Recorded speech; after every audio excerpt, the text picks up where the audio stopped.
తమ్ముడు ట్రైలర్ మీ అందరికీ నచ్చింది అనుకుంటున్నాను. And thank you. అండ్ నా లాస్ట్ మూవీ గురించి చాలా ఎక్కువ మాట్లాడాను. సో ఈసారి సేమ్ మాట్లాడను, తక్కువ మాట్లాడతా. సో July 4th సినిమా మాట్లాడుతుంది. సో సినిమా గురించి పక్కన పెడితే I want talk about the team and the technicians. ముందుగా మా కెప్టెన్ ఆఫ్ ద షిప్ మా వేణు శ్రీరామ్ గారు, మా అందరికంటే కూడా తను చాలా కష్టపడ్డాడు. అంటే సినిమా అంతా షార్ట్ ఇన్ ఫారెస్ట్ వాళ్ళు మొత్తం అంతా. సో ఆ పర్సనాలిటీ వేసుకొని దుంకుతూ గింజుతూ కింద పడుతూ లేస్తూ చాలా కష్టపడ్డాడు నాకంటే కూడా. So thank you darling, thank you very much. And next Laya గారు, welcome back to Telugu cinema. మీ లేకుంటే సినిమా లేదు. You are the soul of the film. So thank you so much for being part of this film. And Saptami గారు, welcome to Telugu cinema. మళ్ళీ ఈ సినిమాలో నా కెరీర్లో నాకు ఇది నా ఫస్ట్ సినిమా అనుకుంటా. విత్ అవుదా? ఓకే సరే, సరే July 4 చూసుకుంటారు. So all the best. I hope you achieve much success in this industry. And next Shashika, దీన్ని చూడడానికి ఇలా ఉంటుంది. సినిమాలో అయితే అసలు ఈ కాంటిన్ లైక్ మీరు అసలు గుర్తుపట్టలేరు, అంత డేంజరస్గా అంత వైలెంట్గా ఉంటుంది తన క్యారెక్టర్ సినిమాలో. But is very soft heart person. So welcome to this industry and all the best. And ఇవాళ ఈ విజువల్స్ ఇంత బాగా వచ్చాయంటే దానికి కారణం మా గుహన్ గారు. అసలు this film is not that easy to make. చాలా కష్టపడ్డారు the team, the core technicians. So thank you sir for the wonderful visuals. And Ajaneesh గారు, thank you for the wonderful BGM.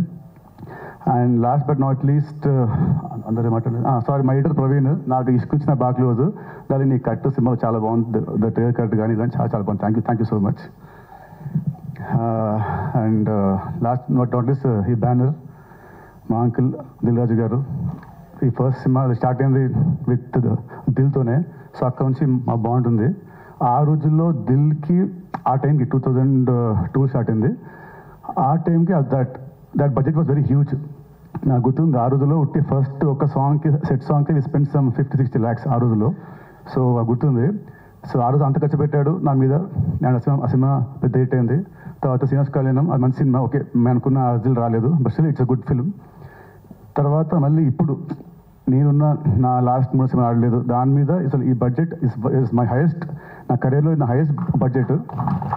మళ్ళీ నన్ను నమ్మ, మా డైరెక్టర్ నమ్మ, స్క్రిప్ట్ నమ్మి మళ్ళీ మీరు అంత పెట్టారు uncle. So definitely July 4th we all should see good results, great results. So ఇంకా అండి, see you all on July 4th. Thank you very much. Thank you Nitin గారు, thank you so much. And Venu technicians గురించి నేను మాట్లాడడం మర్చిపోయాను. ఇదే అందరు మా పాత వాళ్ళే. ప్రవీణ్ చేయడం, ఇద్దరు హీరోలు, ఇద్దరితో చేయడం ఎలా అనిపించింది? కళ్యాణ్ గారితో వర్కింగ్ స్టైల్, ఒక అభిమానిగా నితిన్ గారితో వర్కింగ్ స్టైల్ ఎలా ఉంది? యాక్చువల్గా ఇప్పుడు నేను కూడా ఒక అభిమాని అండి ఫస్ట్. సో అభిమానులు అంటే అందరు అభిమానులే. హీరో అయినా, ఏ డైరెక్టర్ అయినా, రివ్యూ రైటర్ అయినా, జర్నలిస్ట్ అయినా అభిమాని అండి. ఇట్ ఈస్ గ్రేట్ అండి. కాకపోతే మీరు అందరూ నాకు నితిన్ గారితో ఇప్పుడే నేను ఈ సినిమానే అనుకుంటున్నారు. నాకు నితిన్ గారితో అంటే చాలా లైక్ ఐ హ్యావ్ ఒక 10-15 years జర్నీ ఉంది. ఒక సినిమాకి వెళ్ళే నేను ఒక అమ్మాయిని చూసి పెళ్లి చేసుకున్నాను, ఆవిడే మా వైఫ్. ఆయన సినిమాకి రైటర్గా వెళ్ళి నేను పెళ్లి చేసుకున్నాను. అలా ఒక అసోసియేషన్ ఉంది. ఇట్ వాజ్ గ్లాడ్ అండి. అంటే యాక్చువల్గా చెప్పాలంటే నేను ముందే వర్క్ చేయాలి, మేబీ నా వల్లే లేట్ అయింది. He was very open. అంటే నాకు ఫ్రమ్ ద బిగినింగ్ నుంచి నాతో సినిమా చేయి, నువ్వు కథ చేసుకో, నీకు ఏం కావాలో చేసుకో అని ఒక ఫుల్ ఫ్రీడమ్ ఇచ్చిన హీరో అండి. They will find very very few heroes. Nitin గురించి ఒక మాట చెప్పాలంటే అండి, అంటే ఆర్టిస్ట్ అనేవారు ఇన్సెక్యూర్గా ఉంటారండి. నా షాట్ ఏది, నేను బాగుండాలి, నా డైలాగ్ నా మీదే ఉండాలి, సినిమా అంతా నా మీదే ఉండాలంటారు. Is a best example. నేను కళ్యాణ్ గారి తర్వాత చూసిన బెస్ట్ క్వాలిటీ నితిన్లో. అంటే ఇతను ఇన్సెక్యూర్ అవ్వడు. దానికి నేను ఒక గంట ఆయనతో తీసుకుంటున్నా అంటే నాకు గంట రెస్ట్ ఇస్తున్నావా అని అలా పాజిటివ్గా తీసుకుంటాడు. అంటే వేణు గారు, అంటే కళ్యాణ్ గారిని సంబంధించి ఏ సినిమా వచ్చినా, ఏ సీన్ వచ్చినా, ఏ డైలాగ్ వచ్చినా ఫ్యాన్స్లో ఎలా ఫీస్ట్ ఉంటుందో అర్థం చేసుకోవచ్చు. అవును సార్. మీ కథకు తగ్గట్టు టైటిల్ తమ్ముడు అని పెట్టారు. అవును. టైటిల్ జస్టిఫికేషన్ ఫ్యాన్స్ని ఎంతవరకు ఫీస్ట్ చేయబోతుంది? జస్టిఫికేషన్ న్యాయం జరుగుతుందంట. యాక్చువల్గా నాకు ఇది తెలుసండి. అంటే I was waiting this question will come. చాలామంది ఏంటంటే తమ్ముడు అంటే ఆనెస్ట్గా చెప్పాలంటే కొంత అడిగేశారు, ఏం సార్ ఓన్లీ మీరు నితిన్ కళ్యాణ్ ఫ్యాన్ కాబట్టి మీరు చేశారు కాబట్టి పెట్టుకున్నారా అని అన్నారండి. యాక్చువల్గా నితినే పెట్టమన్నాడా? నేను యాక్చువల్గా రాకన్నా ముందే ఒకరు అడిగారు, నితిన్ తీసేసుకున్నాడా సార్ తమ్ముడు టైటిల్ అని ఎవరు అడిగారు. యాక్చువల్గా తమ్ముడు టైటిల్కి నితిన్ గారికి సంబంధమే లేదండి. నేను కథ రాసుకున్నప్పుడే తమ్ముడు అనే టైటిల్ చెప్పాను. ఫస్ట్ ఆఫ్ ఆల్ టైటిల్ ఎందుకు పెడతామండి మనం? అది వెరీ ఈజీగా అందరికీ రీచబుల్ అయ్యేలాగా, నోటబుల్ అయ్యేలాగానే పెడతాం, లేదా ఒక స్ట్రైకింగ్గా ఒక అటెన్షన్ గ్రాబింగ్ లాగా పెట్టాలనుకుంటారు. నేనైతే ఎప్పుడు టైటిల్ సింపుల్గా ఉండాలనుకుంటానండి, వెరీ కల్వికల్గా మామూలుగా ఉండాలనుకుంటాను. ఒక్కొక్కరి ప్రకారం నేనేమనుకుంటే సింపుల్గా ఉండాలనుకున్నాను. ఈ కథకి ఈ టైటిల్ యాప్ట్ కాబట్టి ఈ టైటిల్ పెట్టానండి. ఫస్ట్ జస్ట్ టైటిల్ బాగుంది కదా అని చెప్పేసి అటెన్షన్ వచ్చి ఈరోజు జనాలు ఎవరు రారండి. ఏది సినిమా సగం చూపించినా కానీ కూడా ఎవరు రావట్లేదు. అంటిల్ అన్లెస్ మన కంటెంట్ ఉంటేనే వస్తారు. జస్ట్ ఒక టైటిల్ పెట్టి దాన్ని ఏదో నేను క్యాష్ చేసుకుందాం అని మాత్రం పెట్టలేదు. ఈ సినిమాకి యాప్ట్ కాబట్టి పెట్టాను. ప్లస్ అదర్వైజ్ ఫ్యాన్ సైడ్ కూడా యాజ్ ఎ కళ్యాణ్ గారి ఫ్యాన్, నేను కళ్యాణ్ గారి ఫ్యాన్, నితిన్ గారు కళ్యాణ్ గారి ఫ్యాన్, రాజు గారు కూడా కళ్యాణ్ గారి ఫ్యానే. ఓకే, ఒక కళ్యాణ్ గారి ఫ్యాన్గా మనం వాడుకోవచ్చుగా, మనకు హక్కు ఉందిగా, అంతే కదా బరాబర్. కాబట్టి అలా కూడా పెట్టుకున్నాం. రాజుగారు ఇప్పుడు రాజుగారు అండి, మీరు ఇందాక మాట్లాడుతూ రెమ్యునరేషన్ల గురించి మాట్లాడారు. అదే నేను అడగబోతున్నా. అంటే ఏజెన్సీ నేపథ్యంలో కొద్దిగా హార్డ్గా కనిపిస్తున్నది ఈ స్టోరీ. మీకు డైరెక్టర్ గారు చెప్పినప్పుడు మీకు ఎలా అనిపించింది? ఇది మీకు ఆ క్యారెక్టర్ ఏంటి అసలుకి? సినిమా చాలా చాలా కథలు ముందు కూడా చెప్పారండి, కానీ ఈ కథతో కంబ్యాక్ రావాలి అని అనిపించే అంత బాగుంది.